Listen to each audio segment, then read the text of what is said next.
Welcome to Real Talk with ReZsaun. I am your host, ReZsaun Lewis. We are out here at a Wild Wing Cafe in North Charleston. We got a little special situation set up. Y'all know normally I do it at the house, I do it at the crib, but today we'll be meeting right here. I got a all male panel, and we'll be talking about a lot of things. So I want you guys to put your questions down below. What's up, April? If you guys have any questions, anything like that you want me to discuss, please let me know so that so we can make sure we address those questions once we get to the male panel section of this show. Welcome to Real Talk with ReZsaun. I am your host, ReZsaun Lewis. Where nothing's off limits. Here on Real Talk, everything is debatable. So any given week, we could be discussing anything from music to sports to politics. You name it, we'll discuss it. As I told you, we do have a docket on hand today. We have an all-male panel. We'll be talking about relationships, fatherhood, and your questions. So send those questions in as you think about them. Make sure you post them in the comment section so I know what you want us to talk about. But the first thing I wanted to start out talking about today was the Jemele Hill Twitter controversy. All right? If you don't know what's going on with Jemele Hill is an ESPN anchor. All right? She got some flack this week for her comments about President Donald Trump. Now, I don't know if if you haven't heard about this story, you need to look it up. And I'll find it right now, actually. That's what I should have done at the beginning. I'm going to find the story because you need to read this story. She was on Twitter and she was in a debate. What's up, Charvis? In the middle of the story. So, what's up, man? What's up, man? She was in the middle of a debate with a person online, and they actually ended up having a discussion where she called President Trump a white supremacist. Now, depending on what your political leanings are, you may agree or disagree with this. But the points that she made actually was things that actually got her in some trouble with ESPN, and it actually led to Donald Trump calling for the firing, not Donald Trump, but his people calling for the firing of Jemele Hill. Now, that's problematic to me, and I'm going to tell you why. Not because she's a political thing or because I agree or disagree, which I agree, but it's because of this. If you look back during the Barack Obama administration era, if you watch Fox News, there were several things that Barack Obama was called, and not once did anybody able to say, I think that did anybody come out and try to suggest that person should be fired? Think about it. President Obama could have called for Bill O'Reilly to be fired. He could have called for Rush Limbaugh to be fired. Glenn Beck. He could have called for all of them. The things that they were calling him were far worse than white supremacists. Okay? I knew a lady who legitimately would say that President Obama was the Antichrist because of the things that she heard. The Antichrist. Okay? Let's think about these things, right? So if people can get on TV and say those things on live television, we definitely are not going to be calling for Jemele Hill's job because she called President Trump a white supremacist based on factual information that she's noticed over the tenure of not his election and his campaign and the election and since he's become president. You can't tell, considering the fact that the alt-right, if you consider what the alt-right actually means, the alt-right pretty much means white supremacists. And he doesn't condemn the alt-right. So you take one, it usually makes two. If it doesn't make two, I don't know what it is. So Jemele Hill, Real Talk with ReZsaun, we are definitely with you right here. I'm supporting you, and I love the way ESPN backed her up. If you don't know, I'm going to continue that. If you don't know, what happened was they tried to pull her off the air, actually. They tried to pull her off the air that night, but her co-host, Michael Smith, refused to do the show without her. And that's the most dope part of this whole situation to me, is the way they gathered ranks behind Jemele Hill. They tried to pull Michael Smith. They tried to tell Michael Smith, okay, well, you have to do the show without her. He said, no, I refuse to do the show without her. And then they tried to get two more African-American anchors to do the 6 o'clock Sports Center, which she normally does, and then they refused to take it as well. So what ESPN had to do was put her on the air anyway. And I applaud all of the support. If all of us would stand up for each other the way they stood up for each other, we would be a much better society. I'm just saying. I'm not throwing no shade at nobody, I'm not throwing no shots at nobody, but we gotta be willing to stand up with our actions, not with our words, not getting on the internet and typing up things that we think, our fervor and our anger, but seriously putting, our real support behind this person and making sure that they know that the support they had. And Jemele Hill has definitely felt that support from her co-workers in that way, and the country in many different ways. So I applaud Jemele Hill. Moving on from that subject, the next thing I want to talk about was this Kenneka Jenkins story. Now, if you don't know about this Kenneka Jenkins story, this is really disturbing, all right? My male panel's getting here. We got Charvis. I'm going to go ahead and pause. We got Charvis here. What's up, Charvis? Hey. We got Charvis. We got Tony. What's up? And this is Officer Jenkins. Officer Jenkins is in the building. But, yeah, so Kenneka Jenkins, all right? Kenneka Jenkins was a young lady, and not related to Justice Jenkins. Kenneka Jenkins was a young lady, a 19-year-old young lady in Chicago, Illinois. Now, this young lady, there was a video that was out there. She was at a place where people were using drugs and alcohol. There was underage people, and there was a girl who was watching the video in glasses. If you haven't seen that story, you need to look it up because it's really interesting. Just the way, I'm pretty sure you've heard something about it up until this point, but if you haven't actually looked up the story, look up the story. She was at this hotel. She disappeared. Her friends disappeared. And then the next morning she was found in a freezer. She was found in a freezer. Now, this is a 19-year-old young lady. Now, the rumors are she was raped, she was strangled. There's a whole lot of different things. My thing is this, and this is my takeaway from that story is, we got to talk to our children about their friends and the people that they're choosing to hang around. Because a lot of the things that happened to that young lady, whatever happened to that young lady, and of course the investigation is still ongoing, and my prayers definitely go out to her mother and her sister who are really, really hurt, understandably so, because of the situation. We got to talk to our children about what's going on. We got to talk to our children about their friends. We got to talk to our children about the choices that they're making and the way they can impact their future. That's what I got out of it. I don't know what you got out of it. I don't know if you got out of it that people are crooked or, whatever. But what I got out of it is I got to talk to my daughters. I have 4 daughters. And I have to talk to them about the choices that they're making and the people that they're deciding to put themselves around. Positive people bring positive things. More often than not. Positive thoughts bring positive things. And apparently, Kenneka Jenkins was not in a situation where she was around positive people or positive things. So whatever's going on with her, man, I'm praying for her family, but I'm hoping that her death won't be in vain because somebody will talk to their child about those situations that we just discussed, and they'll save her life will be saved. Their life will be saved down the line because of it. All right, we got to do that. We got to have these discussions with our kids.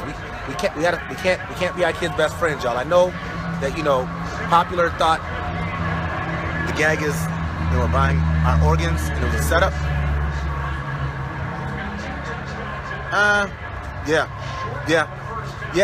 Definitely. He says the gag is they were buying our organs and this was a setup. Conspiracy maybe, but that's the truth. If it wasn't a setup, if it wasn't a setup for the conspiracy, you're right, she should have been taught how to make real trustworthy friends. And, well, again, we don't know that her mom didn't have this discussion with her. So I also don't want to be the one to say, hey, mom should be doing this, mom should be that, because we don't know what mom did. I'm just saying, for me, that's what it told me as ReZsaun Lewis. Like, I got to make sure I'm having these discussions with my kids. I want to show my kids this story and let them understand that her friends sat in a room with her and watched when whatever was going on with her, rather she was raped or whatever, nobody was in that room and said, hey, we should not be doing drugs. All right? Nobody said, hey, we should not be drinking. Nobody said, hey, we shouldn't be underage in here with nobody who's a supervisory person watching what's going on here. Nobody said that. All right? Somebody, like, if we have to talk to our kids about these situations and the way to handle themselves. I know when I was growing up, all my friends smoked weed. All of them. You know what I mean? All my friends smoked cigarettes. All my friends drank. I didn't. But it's because I had a different mindset. And I talked to my kids about that. I talked to them about the fact that you can have friends. Exactly. They shouldn't have been there at all. You can have friends who aren't doing the right thing if you know how to separate yourself. You know how to say, I'm not going to follow along with these things. But if you don't know how to separate yourself, then maybe you shouldn't. If you're a follower and not a leader, then maybe you need to really stay away because you can't not deal with peer pressure. You know what I mean? So yeah, that's my heart. Again, my heart goes out to Kenneka Jenkins' family. I'm praying for her soul. I hope she had a good relationship with Jesus because I believe in the Jesus. Cowboys getting that work. But prayers, man. Prayers. Prayers for what's going on in Chicago. Chicago as a whole is a mess right now. So shout out to Chicago. I hope that everything's okay, you know, with her family. I hope they have healing. I hope they have condolences. And I hope they get the answers that they're looking for. All right, last thing I want to talk about before I move to my male panel discussion, which I'm really excited about. All right. I told you I don't talk about all serious things all the time. So what released last week? Yes. So last week, Apple had 2 major announcements, right? Now the way they did it was really weird. First they released the iPhone 8. Okay, boom, you get the iPhone 7. That's a big deal, you know? The 8 came out. I'm really excited about it. And like 2 minutes later, they're like, oh, and here is the iPhone X. Okay. So are we buying the iPhone 8 or do we not buy the iPhone? Like, what is Apple trying to tell me? Is Apple trying to tell me the iPhone 8 ain't really that dope, so just skip over it and go to the X? Because the X is what, $1,000? So then, of course, that kicked off the never-ending debate, the Jay-Z versus Nas, the Michael Jordan versus LeBron discussion of cell phones, Android versus iPhone, which is the least productive conversation of all time, by the way. In case you're wondering, debating on whether your phone is better than somebody else's phone is literally the most first world problem of anything we've ever done as a country. Bar none. There is no, look at you, hashtag Team Android. I see you, Lucretia. Stop it, Lucretia. All right? Like, why are we debating who has the best phone? Does your phone call people? Yes. Does your phone let you get on the apps that you want to use? Probably. Does your phone have a camera that you can take pictures and document what you're doing? Sure. You got a phone. Congratulations, you made it. Congratulations to you. I'm always a phone back. I don't care what the model of the phone is. I am, whatever the new is, I'm the phone behind that one. That's me. That's me. I don't need to be, you know, up on the new. That ain't ReZsaun's thing. You know what I like new? Hats. Hats is my thing. I'm not big on phones. Like, I have an iPhone 7 because my daughter gave me her phone. That's how I have an iPhone 7. I really don't care either way though. I'm always a phone behind. I'll probably have an iPhone 7 until the iPhone XI comes out. And then I get the iPhone X. But what I'm not gonna do is spend $1,000 on a phone. And if you will, like, cool. Like, that's absolutely your business. It's your money, it's your prerogative. I also think we shouldn't be on here, like, bashing people because they want to spend money on a phone. Like, that's their money. They earn their money. You know what I mean? Like, you wouldn't like it if somebody came to your house and said, oh, you shouldn't be spending this money on this house, right? Because that's your money. Whatever you decide to buy with your money is what you decide to buy. So, you know, hashtag, let's stop talking about other people's money. Hashtag, get your hands on my pocket. Hashtag, my phone is my phone. You know what I mean? Sips tea. All right, with that being said, we're gonna move on to what is the most exciting part of the night, the all-male panel. Now, I asked you guys to give me some questions of things that we can talk about. So I want to start out by, first of all, I'm going to take this phone off this holster because we're going to pass it around so y'all can hear us a little bit better. It's a lot of Samsung, really. It's a lot of noise around here, so I want to make sure that you guys can hear. So we're going to pass the phone. Hopefully it's not too ghetto. But I want to make sure that you guys can hear what the gentlemen are saying. And what's going to pretty much happen is I'm going to act as the moderator, and we'll pretty much answer questions as they come, and to that kind of way, so everybody get a good feel for what we're saying. All right. Hopefully you guys can enjoy. Note 8. Are they still? Oh, that's the Galaxy. Like burning people's faces off. Stop. Okay, we're gonna stop with the phone thing. Anyway. So I'm gonna let the panel introduce themselves. As you know, I am ReZsaun Lewis. I already said that, so I'm gonna get off saying that. Let me pull the phone off the holster. I'm gonna go pass the phone around so y'all be able to tell who is who and what is what. All right. So here we go. All right. So next up, we got Justice Jenkins. Introduce yourself. How you doing? Justice Jenkins. Hope y'all having a good evening. How y'all doing? I'm Antonio Pope.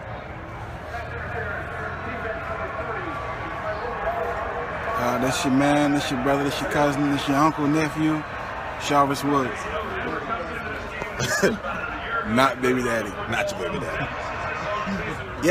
Yeah. So, all right, we're gonna kick this off with a softball. All right. So, the first thing I want to talk to you guys about, I want to ask you guys about fatherhood. All right, fatherhood. In the new era, what do you find to be the most challenging thing about being a father in 2017? Who wants to start off? Who wants to? There you go.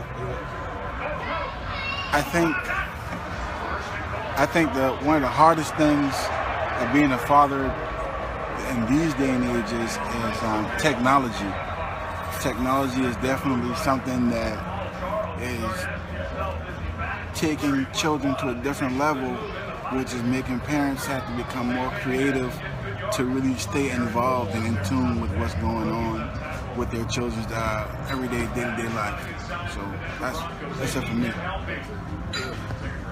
So with me, as I have 2 young daughters, 8 and 5, my problem would be social media, or the tag onto the technology.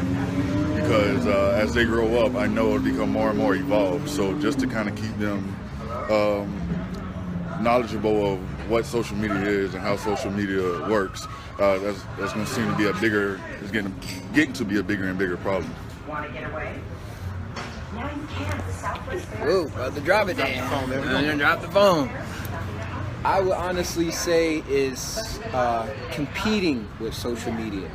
I think, so many parents, they in their busy lives or whatever, I think that they are willing to put electronics and things of that nature in their child's hand and substitute for quality time. Instead of saying, hey, let me take those 2 or 3 hours of my personal time and sit with my child, talk with my child, read to my child, play video games if that's their thing, play with dolls if that's their thing. Or if your child is struggling in a certain subject, reaching out to them and trying to help them in some sort of way that's going to be beneficial to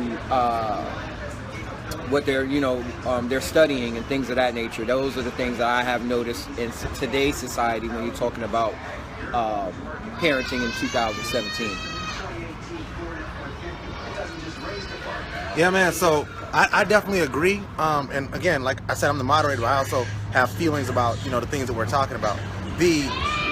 I think, like, the hardest thing, like, if I was to say, our kids are dealing with things that we didn't imagine having to deal with when we were growing up. There's a lot of things that are popular nowadays. Everything from drug use to drug abuse to sex, promiscuity,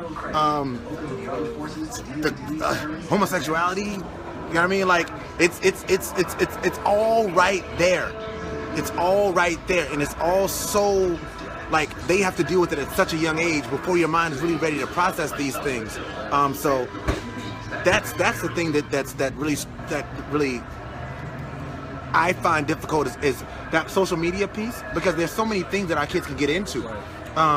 As it pertains to, like, these games. They have the games, like, every single game has some kind of online aspect to it, and people are like, these weirdos are talking to them on the computer. On the music, definitely, Brian. The music the music was bad when we were younger. It's not that the music was pure when we were younger, but they were coded messages in our songs. It had a message of some sort. That's one thing that I've learned. My girlfriend's daughter, she likes these outlandish guys named like NBA something and G Money or whatever.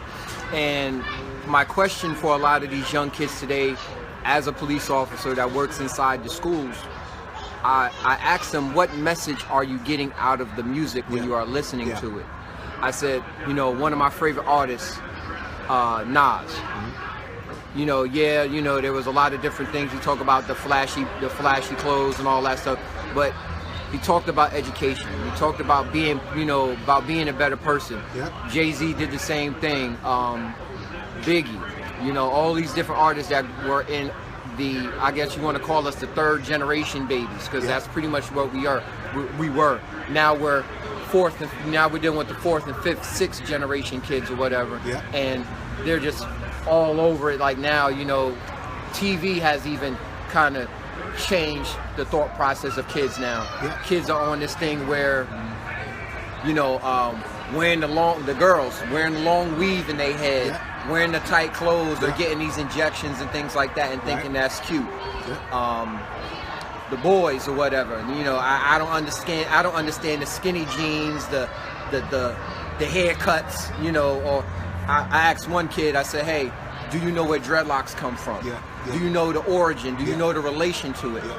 Couldn't give me a direct answer. Yeah. Wow. You know, so I tell these young kids, do your homework first before you start trying to portray or trying to mimic certain things, because I tell them, I say, as a New Yorker, some of the styles that y'all mimic, we invented it. You know, but we invented it, but we didn't overdo that style. Yeah, I want to go back to something you said about the television. The television, if you look at the way that television is set up right now, like, remember when we were kids? So like, if you wanted to watch like nasty TV, you had to wait until like late at night, catch like Cinemax. You know what I mean? Like, you know, catch Cinemax like late. It'd be like 1 o'clock in the morning. It was soft porn, right. So, but now, like, they don't have TV shows that don't have adult themes to it, man. Like, that is scary. That is pushing a lot of this promiscuosity that's out there. Also, if you look at this, I don't know if you ever noticed this before, but in a TV show, the first time somebody kisses, they have sex. Have you ever noticed that? Yes. Like there's never a situation where it's like, oh, I like you, I'm gonna kiss you, that's it. It's like, no, I'm gonna kiss you, and now we're taking off our clothes and we're having sex. Like that's the game. And also, like, my girlfriend still does it. We were actually watching All Eyes on Me on Fire Stick a couple of weeks ago, and it was funny because a particular scene came up.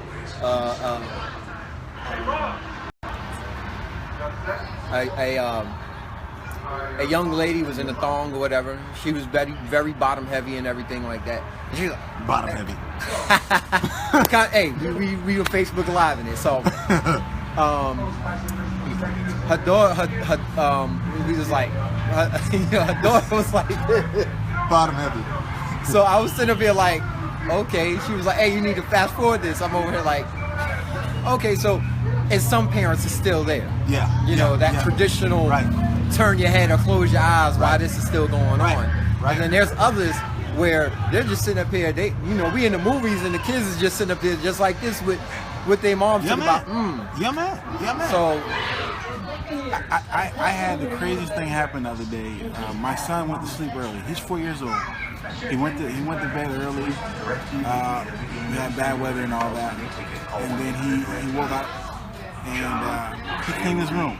Right. So I said, well, you can watch the TV a little longer. So I am falling asleep, and he's watching cartoons. Lo and behold, cartoons turn into something else. Yeah, Adult Swim. Yeah. And I'm like, Swim been out for a long period. Yeah, but it does though. The cartoon channel becomes adult, like it becomes adult, like straight up adult things. So, I'm sorry. that within itself threw me for a loop, because it's like nothing's safe anymore. Like you gotta have these parent controls on the TV shows to filter it, because right now you can, as a parent, you're competing with a multiple layer of things that's grappling for the attention of your child. Yeah. Whether it's phones, the internet, different devices, and the devices are getting so good now, they're picking up internet from 3 doors and 4 doors down. Yeah, and they know how to hack it.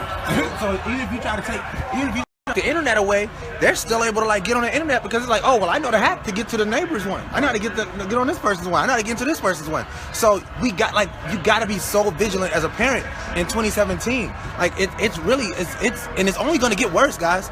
Like that's the crazy thing. Like the only thing that gives me like real hope is the fact that my twins are 10. And we're getting out of that, you know what I mean? But like the younger kids, man, it's gonna be like, you know what I mean? Like I'm really scared for the future in a lot of different ways. Yeah, Tony, you got anything you want to say on this, man? All right, cool.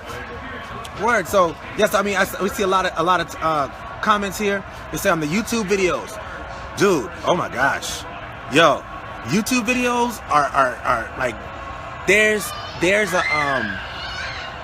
there are like YouTube videos of kids that are like playing with dolls and stuff, and they have some really innocent ones, but they have some ones as well. I don't know if you guys know about this, but there are ones that like have people that are pretending to play with dolls, but they're doing like sexual things with the dolls. And you don't know if your kid, which one your kids are watching, unless you, because my daughter loves watching the ones where they play like with like Barbie and stuff like that.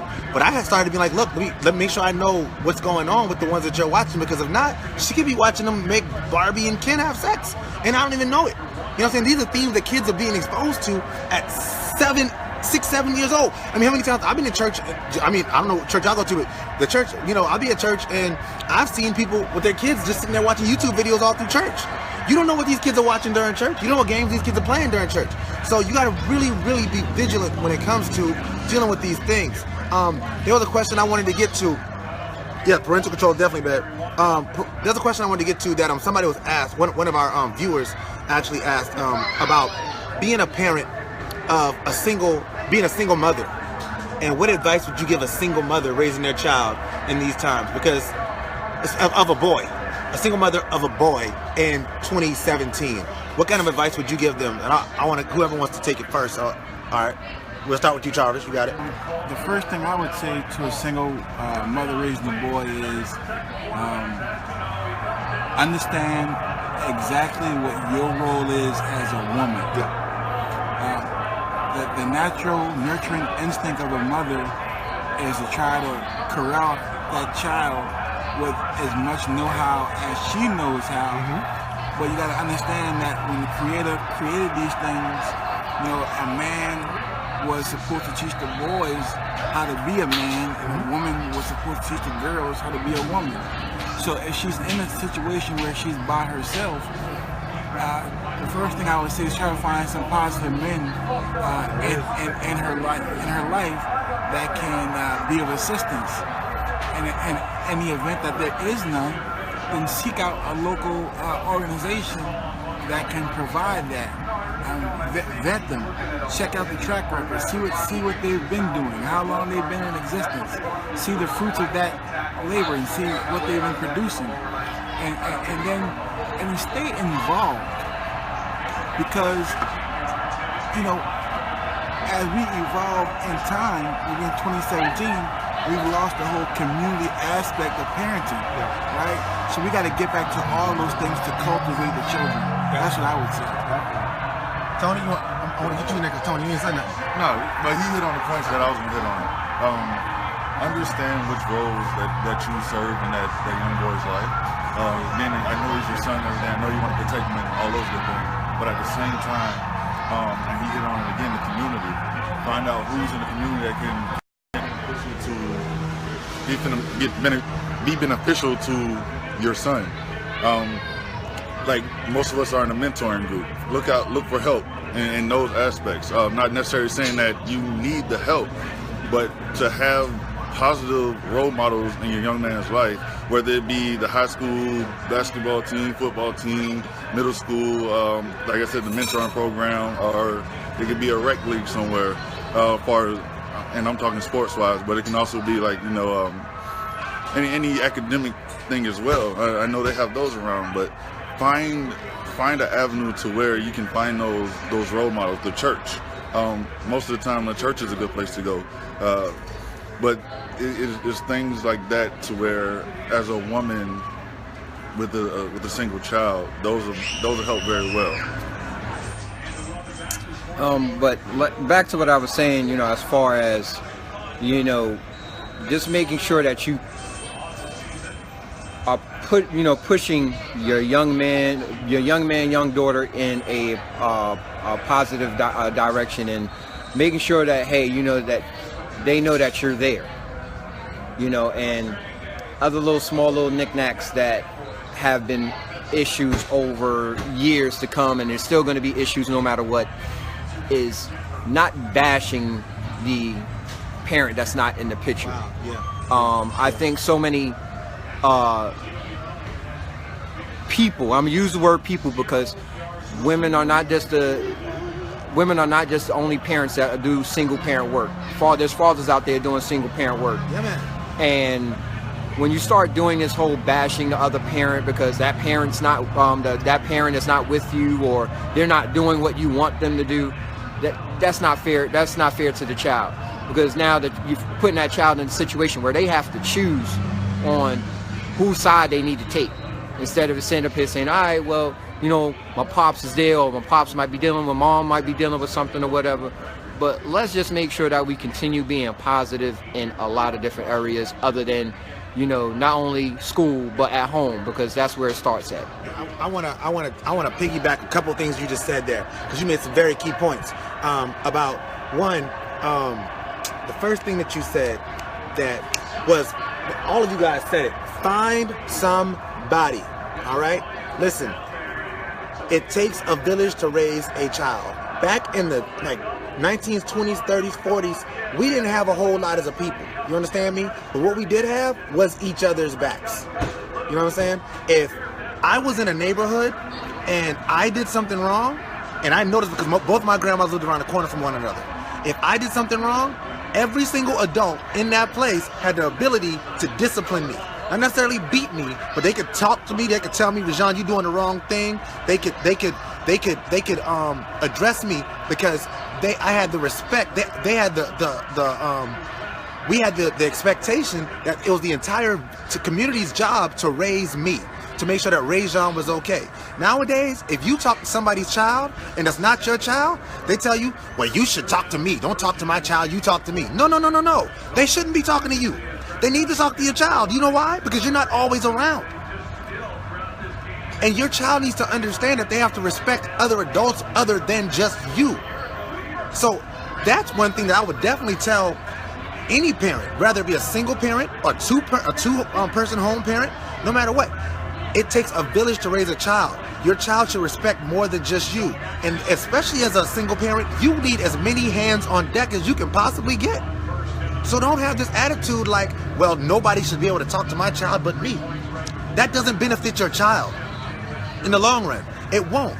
I know that we live in a different time, in a different age, and we don't want people abusing our children. And I wouldn't advocate for anybody abusing anybody's children. But if somebody sees my kids at a store and they're acting out of line, I expect that adult to say, hey, you need to not be doing that. And I would have absolutely no problem with it because my child is wrong. They're wrong. And when they're wrong, you need to understand that wrong is wrong. And I don't have to be your parent to tell you that you're doing wrong. So that's the first thing. You need to accept the fact that other people besides you have a role in raising your child. 2, find a positive adult, male especially, to have in your child's life. Like Tony said, we are all part of the Distinguished Gentlemen's Club Mentoring Program. We represent here at the Tri-County area. Hey, I had to plug it. Y'all know I had to. All right? We are all mentors. Every single man at this table is a part of the Distinguished Gentlemen's Club Mentoring Program. We work with young men 3rd through 12th grade. And we pair them with a mentor, and that mentor checks on them weekly to make sure that they're doing the right things they're supposed to do. Village mentality. And not only do they have that one mentor, but they have every single mentor who's in our organization who also looks out for that young man and makes sure that young man is doing the right thing. So though Justice may not be my son's mentor, if Justice sees my son in the store doing the wrong thing, Justice can say, hey, RJ, I know you, I know your daddy. You better do the right thing. And I expect him to check my child because he's my brother. That's village mentality. That is village mentality. And that's what single parents, as well as parents who have 2-parent homes. Me and my wife, we're not a single parent home, but we have 5 kids, and we fully realize that we can't do it alone. We have a whole network of friends and family positive people that we can reach out to and say, hey, I saw Ariana out here doing the wrong thing. I spoke to her. All right, I just wanted you to know. Cool. Tony's daughter's the same thing. If I see Tony's daughters out doing the wrong thing, I'm gonna grab him and say, hey, I know your daddy, you better stop.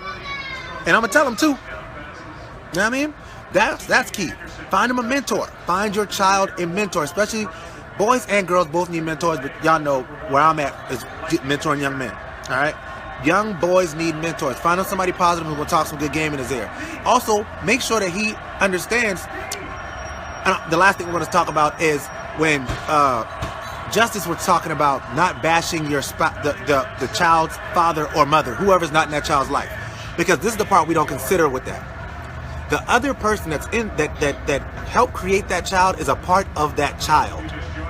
So if you teach that child to hate that person, you are teaching that child to hate a part of themselves. I'm going to say that again. If you teach your child to hate that person, you're teaching that child to hate part of themselves. So when they are having issues and they can't get right, you know what they're going to say? Well, I'm not nothing because my daddy wasn't nothing. And you told me my daddy wasn't nothing. So I know that because he's a part of me, I'm probably not going to be anything anyway. we got to be careful with the messages that we're sending to our children through our words, subliminally or intentionally. We have to be very, very cognizant of those things. Sports, definitely keep them active, man. Keep your kids active in some kind of athletic, not athletic necessarily, because all kids don't want to do athletic things. But there's robotics, there's debate, there's swim, there's so many things that kids can get into other than just sports. But sports is definitely a good thing. I mean, most of the mentors in the community are coaches. I mean, that's what it is. But the problem is that coaches are only with them for that season. Then once the season's over, a lot of times they don't keep up with the kid. They're not able to keep up with the kids. So get them some kind of long-term thing. Now, if short-term, you want to put them in some kind of sport and they have that coach and they build a relationship with that coach, then cool. If you have a kid, and this is something that people don't really consider. If you have a kid who has a coach and they have a good rapport with that coach, ask that coach to be the child's mentor. I know Tony. Tony's really good for that. He has a kid who is on his team. He coaches at Oceanside. Tony, I want you to talk about that. How do you do a mentoring kids that you coach? So I'm usually laid back and like to have fun and things of that sort. So when I approach my kids or my team, I try to have fun with them up front to kind of ease any tension or anything of that sort that they're having. And then if I see it prolonging, I pull them to the side and I ask them what's going on or anything like that. So I try to be that one person they can confide in no matter what. Like I said, I'll play with them all day, and they know when it's time to get serious. They know when I'm telling them the right thing. They know when I'm trying to direct them in the right path. But at the same time, like I said, to kind of ease and kind of relieve the tension or whatever the case may be, I like to have fun up front. And that's how I try to approach every situation. I'll crack a joke or anything that I know that'll get to the kid.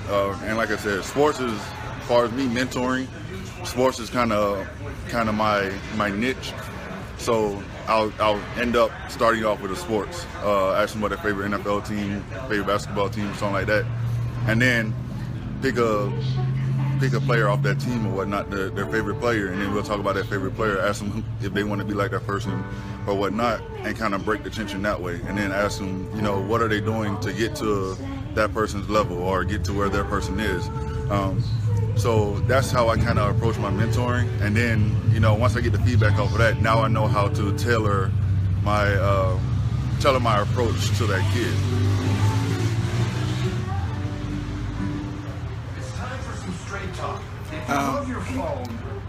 So, Brian, I think you're on the right track, Brian.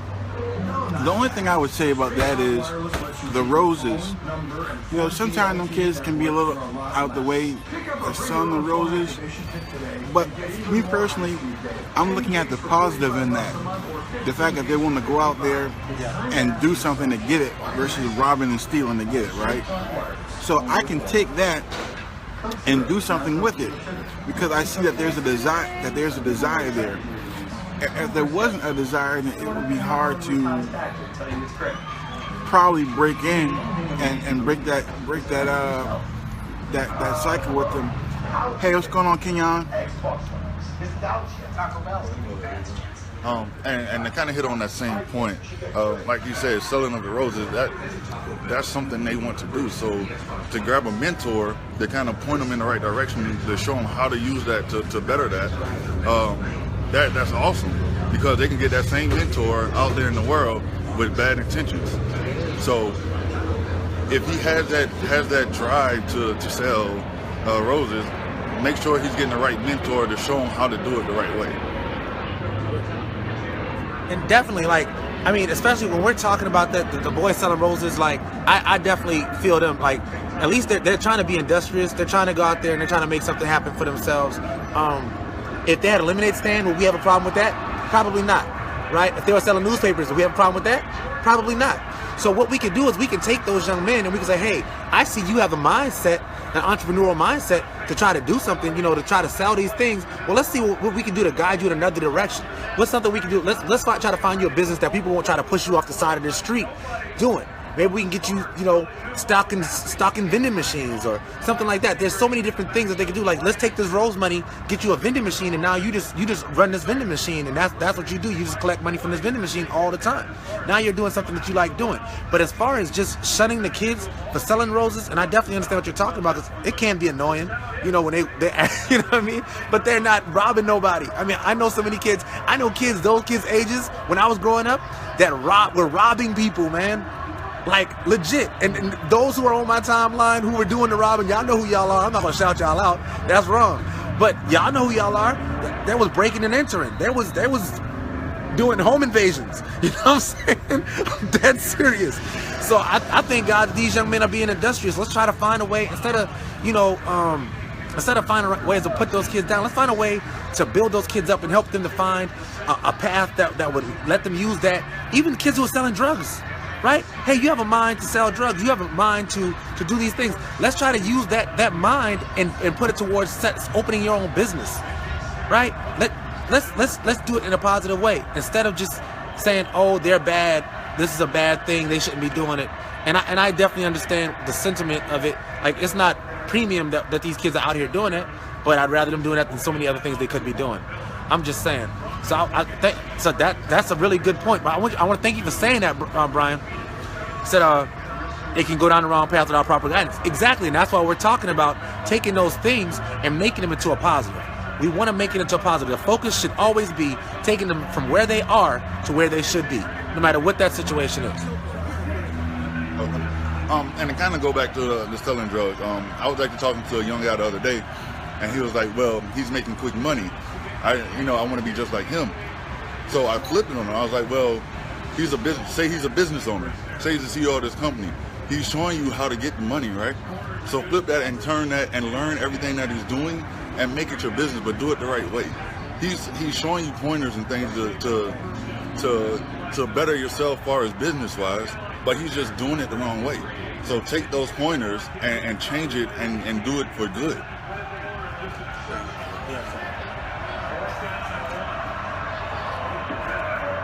The question that I would pose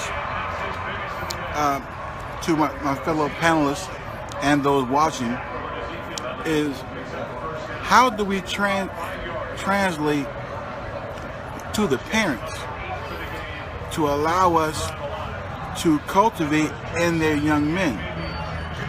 I saw a young man in Doshers, had been about 7, 8, maybe 9, but I want to say 8 years old. His shoes need to be tied. He's gonna trip up. Y'all know Doshers on Remount Road kind of jacked up. I said, tie your shoe, young man. The fella told me, shut the F up, I'm not his daddy. Caught me off guard, and I walked off. After I walked off, I thought about what could I have done different to impart something in that young fella that maybe he wouldn't have handled an adult like that going forward. So the question is, gentlemen, and those who's watching, how do we break through to the parents to allow other men or other people to impart something into their children without them feeling like, that's my child, y'all don't know them, don't be saying this to my child, this, that, and the third. So I'll pass this to Justice, because I know he get that a lot over there where he's at. So, well, I've been an SRO at a elementary school. I'm a little different than most. I'm straight down the pipe with these parents. I don't cut corners with them. My sons are 7 and 6. There are certain things that they know that they're supposed to do and what they're not supposed to do. Yes, ma'am. No, ma'am. Yes, sir. No, sir. Yes, please. No, please.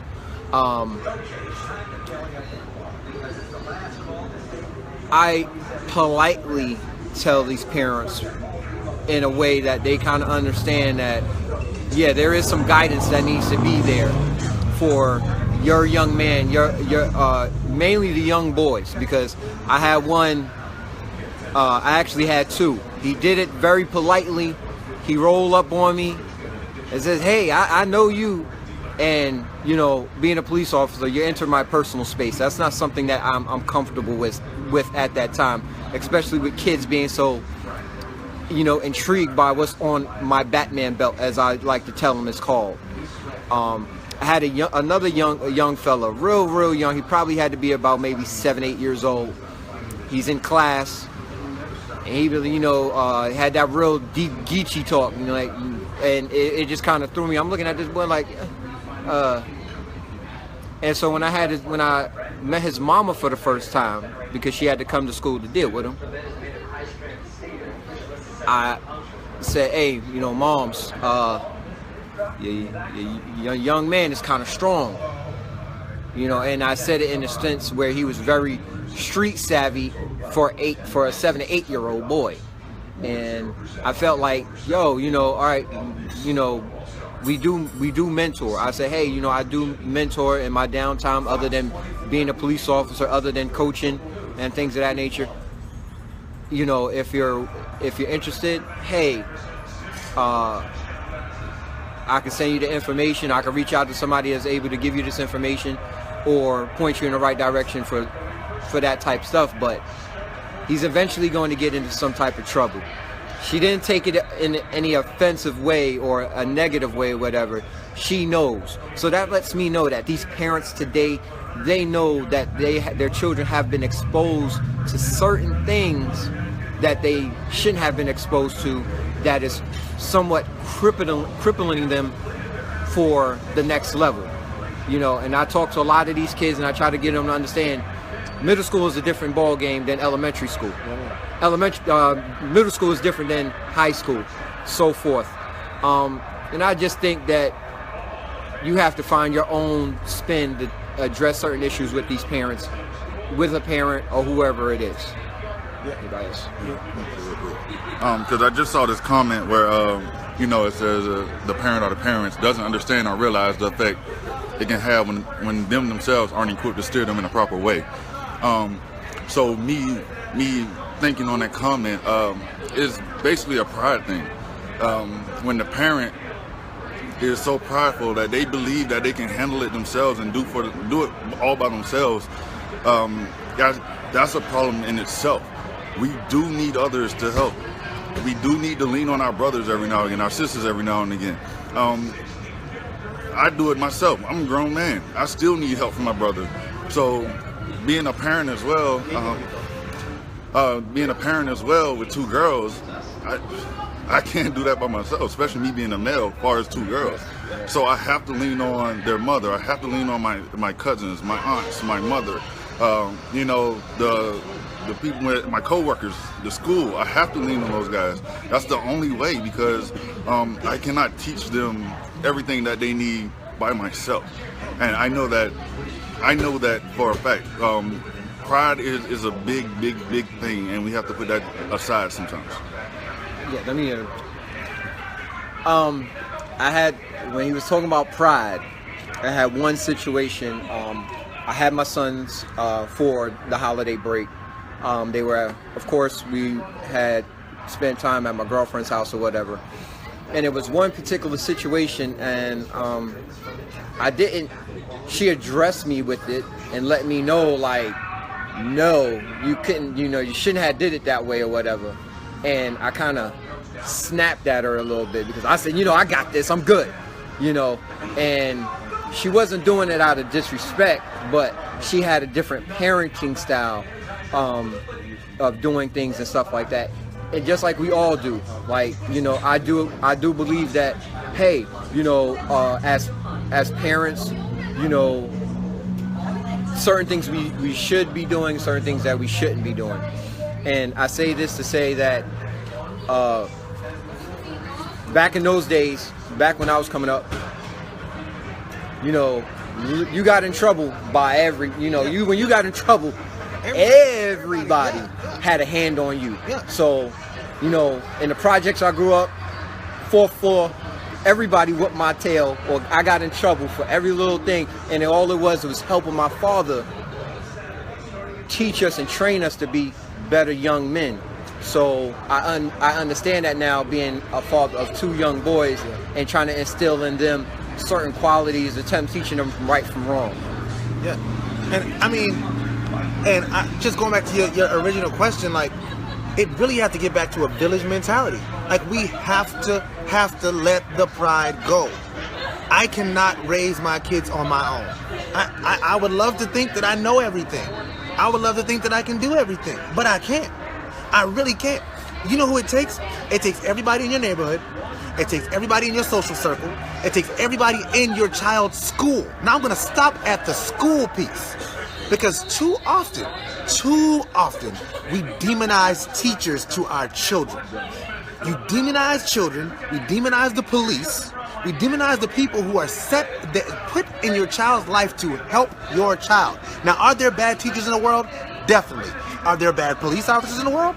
Definitely. Are there bad, whatever, you think of anything, bad singers in the world? There's bad singers in the world, but I don't tell my kids don't listen to Beyonce. You know what I'm saying? Like, seriously, like, you have to really consider the fact that you are telling your child that it's okay to disrespect an adult. If you tell your child that it's okay to tell a man who tells him in the store, hey, young man, you need to tie your shoes before you fall, and you're not my effing daddy? Do you know what I would have got if I would have told a random stranger in these streets, you not my effing daddy? Are you serious? Are you serious? Like, that is a societal problem. That's a societal problem. You know why? Because when this child grows up, that same little boy who said, you not my effing daddy, to the man in the store, when he's probably, what, 12, 13, you said? He was 7 or 8. Oh my God. So this kid here, 7 or 8 now. So when he's 10, when he's 11, when he's 12, when he's 13, he gets to 16, you think he's gonna stop at just saying, you're not my effing daddy, to that guy? So I bet you he goes to school and the teacher tells him, hey, you need to do your homework. You're not my effing mama. You can't tell me my homework. Then he goes, he does something at school. He does something that gets him arrested. Oh, police officer, you're not my effing parent. Well, you going to effing jail. You can't, like, respect authority. Respect authority. Who is authority? Everybody older than you. Your elders are the authority. We gotta get back to that, y'all. Are there bad people in the world? Definitely there are bad people in the world. And we teach, the thing is, you teach your children to watch out for those people. But a man in the store who's telling you, tie your shoes because we don't want you to fall and bust your face wide open, that person's not your enemy. Now, if you say, hey, little boy, come here, let me give you some candy, that's something totally different. But this man said, hey, let me help you, make sure you tie your shoes. Tie your shoes. Tie your freaking shoes, little boy. You're lucky he didn't say something else. You know what I'm saying? I'm gonna let Charvis get back in. I think also another thing that I've come to realize nowadays is parents want to be their children's friend. And you can't compromise your duties as a parent with your obligations as a parent. It's very key that you understand that. Do I have comical, comedic moments with my children? I do. I get to them. But my children know that when daddy speak about a thing, it's time to move on it. And I'm not gonna compromise with how I feel about a thing. If I feel a way about a thing, my family, my wife, my kids, they already know that. I can go a little deeper than that. When I first got custody of my daughter, I was fresh out the streets. Folks that know, they know. I was fresh out the streets. It took a village to help me with my daughter. I was working third shift. I had to get her to school. I had to get her from school. I had to have a network of people to help. And then I had to have the peoples around her that I knew that if something happened to me, they would step in, right? That's where Ricardo came in at. My sister April, Camille, Monique, Shonda, like a lot of folks stepped in. They helped me out because they understood my standard, right? I'm not trying to be friends with my kids. I'm trying to help them be productive citizens and accomplish their dreams. Not the American dream, but their dreams. So that's pretty much where I'm at with that. Justice. One thing is society has portrayed us in the sense of not when I say society, I should say just as a whole, not willing to discipline our child when they need that proper discipline or whatever. As a police officer, I could go into how I address these parents when I get that phone call from that child saying that my mama hit me or whatever the case may be or whatever. But my thing is at the same time, it's your legal right as a mother, father, to discipline your children accordingly, so that way they understand that, okay, this is my parent. Yeah. This is the person that birthed me in this world. This is not my friend. This is not my homeboy, not my homegirl, or my little cut buddy, or whatever that I go to school with and I get into trouble with. This person is sitting up here making sure I got food and clothes on my back, a roof over my head, and making sure other things are taken care of. Just make sure that you're doing the proper things to make sure that that child doesn't fall through the cracks, because there are so many kids right now that I'm seeing throughout the school system and in their personal lives or whatever, slowly but surely slipping through the cracks, dealing with myself, dealing with my other co-workers or whatever, getting into these all little knickknacks or whatever, because somebody, and I'm going to use this term loosely, putting their foot in their behind. So I'm just going to leave it at that. Word, man. And like, I just want to echo what everybody is saying, man. Like, it's important. It's so important to be friendly with your children. Like, it's cool to be friendly, but you shouldn't be your child's best friend, man. Like, you can't. You know what I mean? Like, I know that sounds really great. And I spoke about this last week when I was talking about communicating and building relationships with your child. Be friendly with your child. Don't be your child's best friend. Don't be your child's friend. Because that ain't your job. That ain't your role. They talked earlier about knowing your role as a parent. That ain't it, B. Alright? It's past 8 o'clock, so I don't want to hold you guys too long. I want to thank everybody for watching tonight. I want to give the gentleman an opportunity to give closing remarks. So I'm going to pass the phone around one more again. I just want to thank everyone that chimed in and had that basically they're really engaging in tonight's discussion and topics. We appreciate that. I appreciate all my fellow panelists out here that really took the time out to engage in some helpful, insightful dialogue. Thank everybody for watching. Thanks for being engaged. Thanks for giving us topics and comments to keep this conversation going. Please, if you got anything out, just pass it on, and that's the way to help the community, build the community, and make the community better, and also make our future better. All right, well, just like the other two gentlemen said, we greatly appreciate, y'all guys taking the time out of, possibly sitting up there watching football or doing whatever you normally do on a Sunday evening and listening to us or whatever. We're just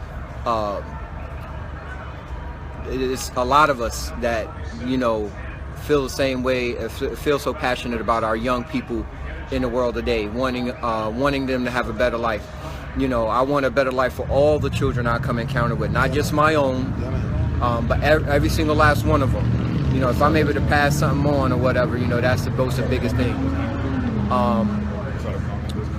And most importantly, I just like to thank these guys or whatever, because, in talking with them or whatever, I learned quite a bit, different things, different scenarios or whatever that I need to handle in my own personal life when it comes to my own personal children, and just being a little bit more knowledgeable in certain situations, especially being the police. But y'all guys have a good night. Y'all been blessed. Stay blessed. And pass it over to ReZsaun. All right, man. Yeah, once again, thanks to the gentlemen for being here. Thank you, Justice. Thank you, Tony. Thank you, Charvis. I want to try to so pretty much this one ended up being like a fatherhood mentorship kind of forum. I think the next forum that we'll probably do is the relationship forum. We'll come together. I'll probably try to set that up for a time next month. We'll try to find a location a little bit quieter than this, so that we could engage further. And I'll probably like upgrade the equipment because I'm feeling like we're getting kind of fly now. We had like 8 viewers most of this episode, so I was feeling like we're really doing big things. But for real though, I want to thank you guys for watching. Next week's guest will be Councilman Mike London from North Charleston City Council. So I'm really excited about that. I'm excited about what's going on. Thank you guys so much. Y'all know this is my passion project. This is something I love doing. I love the fact that we're watching. Please share this if you think that there is anything that was beneficial to somebody. Just leave your comments down below. Make sure that, you know, if you liked it, tell me what you liked about it. If you didn't enjoy it, let me know what you didn't enjoy about it. Holla at me. Let me know. I'm not getting a no date ever. It's never going to happen. But I want to thank you guys for watching again. And remember, don't be left out because you didn't tune in. All right? If a man doesn't stand for something, he'll fall for anything. See you next week. And that's Real Talk. Peace.